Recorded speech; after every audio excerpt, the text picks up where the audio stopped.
मां वैष्णो देवी की लीला, आस्था की ज्योति में चमत्कार।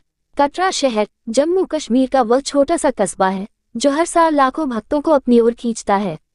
त्रिकुटा पहाड़ियों पर बसे वैष्णो देवी मंदिर की यात्रा भक्तों के लिए एक आध्यात्मिक परीक्षा है, जहां कठिन चढ़ाई के बीच आस्था की ज्योति हमेशा प्रज्वलित रहती है। ये जगह न केवल धार्मिक महत्व रखती है, बल्कि यहाँ की प्राकृतिक सुंदरता और पौराणिक कथाएं भी भक्तों को मोहित करती हैं। मां वैष्णो देवी, जो महाकाली, महालक्ष्मी और महासरस्वती के 3 रूपों में विराजमान है, भक्तों की पुकार हमेशा सुनती हैं। लेकिन सितंबर 2025 की वह बारिश भरी शाम यादगार बन गई, जब मौसम विभाग ने भारी बारिश और बादल फटने की चेतावनी जारी की थी। फिर भी भक्तों की आस्था ने मौसम की परवाह नहीं की। प्यारे भक्तों, आधा अधूरा ज्ञान या कहानी सुनना या छोड़ देना दुख और पाप का कारण बनता है। इसलिए इस घटना को अंत तक अवश्य देखें। अगर आप भी मां वैष्णो देवी के सच्चे भक्त हैं, तो इस कहानी को लाइक करें, शेयर करें, चैनल को सब्सक्राइब करें और कमेंट में जय माता दी जरूर लिखें। तो चलिए बिना किसी विलंब के शुरू करते हैं यह अद्भुत कथा। रामेश्वर प्रसाद का परिवार, सपनों से साकार यात्रा। रामेश्वर प्रसाद बिहार के एक छोटे से शहर में लकड़ी का व्यापार चलाते थे। उनका जीवन पिछले कुछ सालों से उथल पुथल भरा था। महामारी के बाद बाजार गिर गया था, लोन चुकाना मुश्किल हो गया था और परिवार में तनाव बढ़ता जा रहा था। पत्नी मनोरमा घर संभालती, लेकिन झगड़े आम हो गए थे। 2 बच्चे, बेटी अनन्या 10 वर्ष और बेटा आरव 6 वर्ष उनके बीच की एकमात्र खुशी थे। अनन्या स्कूल में अच्छी छात्रा थी, लेकिन आरव को अक्सर बीमारी घेर लेती। एक रात रामेश्वर को सपना आया। सपने में एक दिव्य स्त्री लाल साड़ी में, मुकुट पहने, हाथ में त्रिशूल और कमल लिए खड़ी थी। उन्होंने कहा, रामेश्वर, आस्था रखो, त्रिकुटा आओ, मैं सब ठीक कर दूंगी। सुबह उठकर रामेश्वर ने मनोरमा को बताया।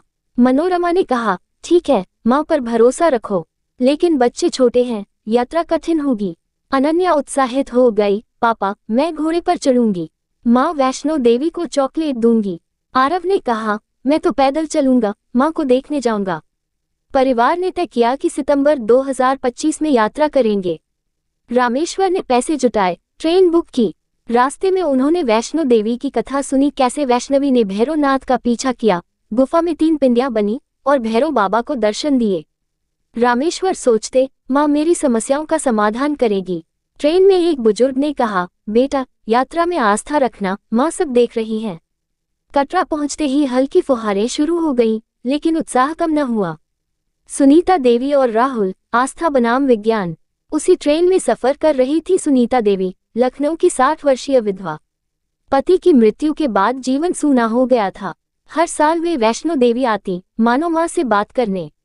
इस बार अकेली न थी, भतीजा राहुल, 28 वर्षीय इंजीनियर, साथ था। राहुल नास्तिक था, उसे लगता था ये सब अंधविश्वास है, विज्ञान ही सब कुछ है। चाची की जिद पर आया था। सुनीता ने कहा, बेटा, विज्ञान चमत्कार नहीं समझ सकता, माँ की लीला के लिए आस्था चाहिए। राहुल हंसा, चाची, बादल फटना, भूस्खलन, ये प्रकृति के नियम है, न कि चमत्कार। सुनीता मुस्कुराई, देखना, माँ सब सिखा देंगी। राहुल ने फोन पर मौसम ऐप चेक किया, भारी बारिश की चेतावनी। लेकिन चाची बोली, माँ बुला रही है, रुकना नहीं। ट्रेन से उतरकर कटरा पहुंचे तो आसमान में काले बादल घुमड़ रहे थे। फिर भी जय माता दी के नारे गूंज रहे थे। यात्रा की शुरुआत, बाणगंगा से आस्था का सफर। रामेश्वर का परिवार बाणगंगा से यात्रा शुरू करने वाला था, वहां से 13 किलोमीटर की चढ़ाई। सुनीता और राहुल भी उसी रूट पर। रास्ते में दुकानें सजी थीं, प्रसाद, चाय की थड़ियां, घोड़ों की सवारी, जय माता दी के नारे हर ओर। रामेश्वर ने अनन्या को गोद में उठाया, बेटी, माँ वैष्णो देवी 3 रूपों में है, महाकाली, महालक्ष्मी, महासरस्वती।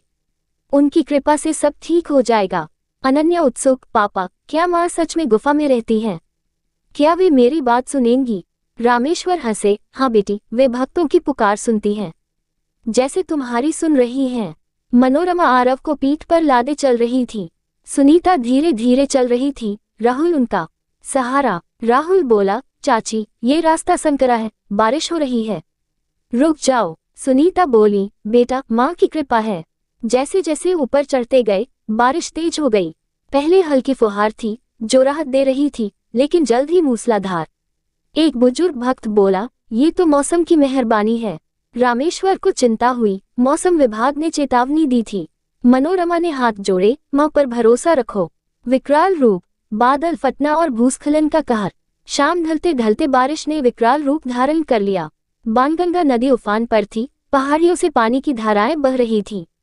यात्रा मार्ग पर हजारों भक्त, कुछ घोड़ों पर, कुछ पैदल, कुछ पालकी में। अचानक एक जोरदार गड़गड़ाहट हुई, आसमान फट पड़ा। बादल फटने की घटना, पानी की मोटी दीवारें पहाड़ों से नीचे गिरने लगीं। रामेश्वर का परिवार अद्रकुंज के पास था, जहां रास्ता संकरा है और एक तरफ गहरी खाई। अनन्या चिल्लाई, पापा, पानी। रामेश्वर ने देखा, सैलाब आ रहा था। भूस्खलन शुरू, बड़े बड़े पत्थर, मिट्टी के ढेर लुढ़कने लगे।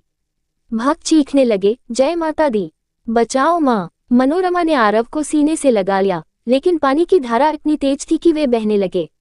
रामेश्वर ने अनन्या का हाथ पकड़ा, लेकिन फिसलन में वह खाई की ओर लुढ़कने लगी। अनन्या, रामेश्वर की चीख निकली। आसपास भक्त संतुलन खो रहे थे। एक महिला का घोड़ा फिसल गया, वह खाई में गिरने लगी। चीखें, रोना, माँ बचाओ की पुकारें गूंज रही थीं।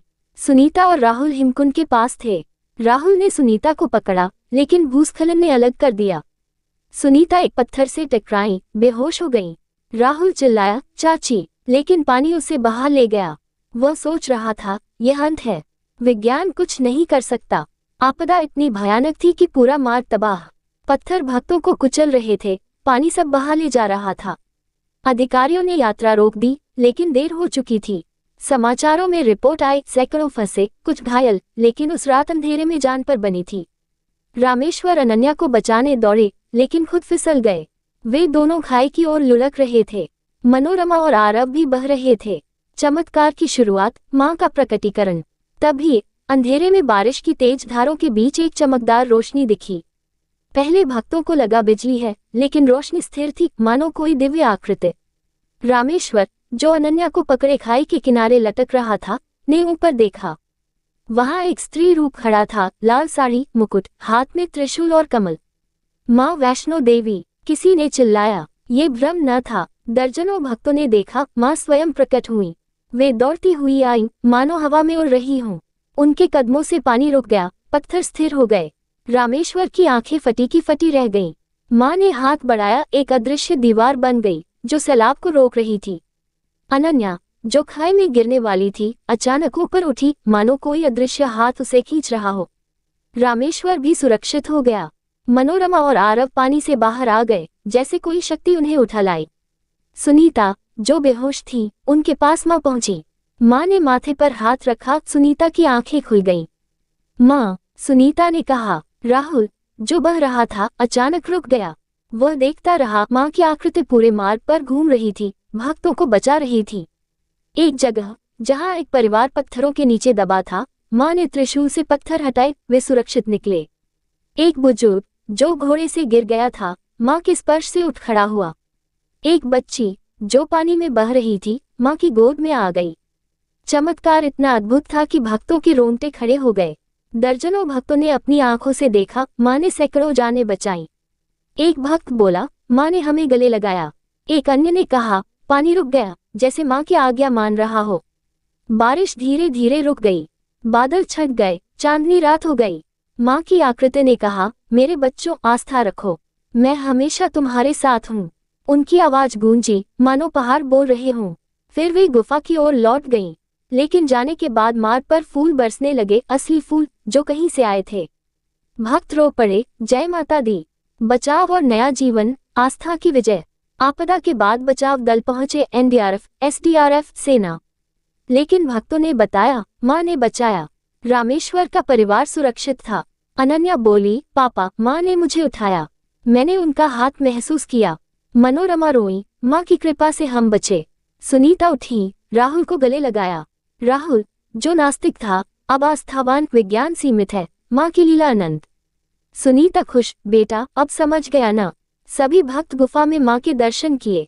रामेश्वर का कारोबार बाद में ठीक हो गया, नया ऑर्डर आया, लोन चुक गया। परिवार खुशहाल। राहुल ने इंजीनियरिंग छोड़ आध्यात्मिक किताबें लिखनी शुरू की। सुनीता ने कहा, माँ ने हमें नया जीवन दिया। दोस्तों, ये कहानी आस्था की शक्ति है। वीडियो को शेयर करें, लाइक करें, सब्सक्राइब करें, कमेंट में जय माता दी लिखें। धन्यवाद। जय माता दी।